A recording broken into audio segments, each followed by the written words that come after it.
As the world becomes more unpredictable, some say where you park your money has never been more important. Ethical investing is growing in popularity. But what is it? We're about to meet someone who can tell us all about it.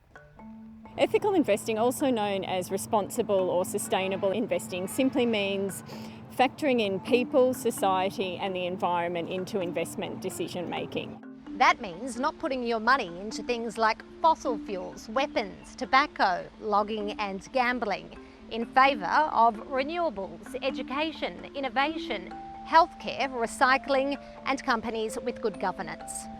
Estelle Parker from the Responsible Investment Association of Australasia says $2.8 trillion is managed in funds that use an ethical investment approach.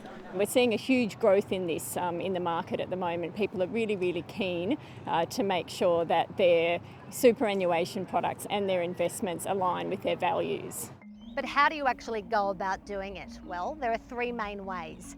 You can call your bank or super fund, ask what they're investing in, and if you don't like it, consider switching. Or you can buy shares in companies or exchange-traded funds that align with your values.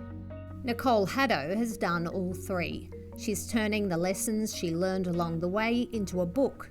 If large amounts of our population start moving their money over to ethical options, whether that be their banking or superannuation, those really big funds and banks are really going to have to stand up and take notice. She warns those who want to responsibly invest to watch out for companies pretending to be green.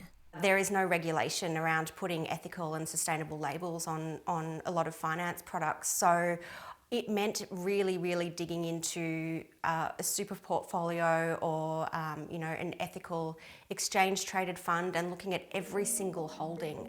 Ethical investing is not just about feeling good. Responsibly invested share funds have an average one-year return of 1.7% and 8.1% over a decade. That's on par with the one-year returns of the ASX 300 index and beats returns of 7.8% over 10 years. There's actually quite a lot of investment risk in investing in oil, gas and coal because they can be stranded assets in the future. They can be worthless assets for companies in the future. For some people, social benefits are more important than big returns. I'm in Melbourne at a social enterprise called Street. It's a cafe that trains disadvantaged and marginalised young people in hospitality and horticulture. It's also a great example of impact investing. Let's go and find out more. Impact investing is essentially using your money for good, so your investment money to do social and environmental change. And the types of ways that we've used impact investment is to build a site like this. Street has a mix of investors with varying degrees of returns over the past 10 years. You can come here and you can see the good of your impact happening right around you. Investing with a clear conscience.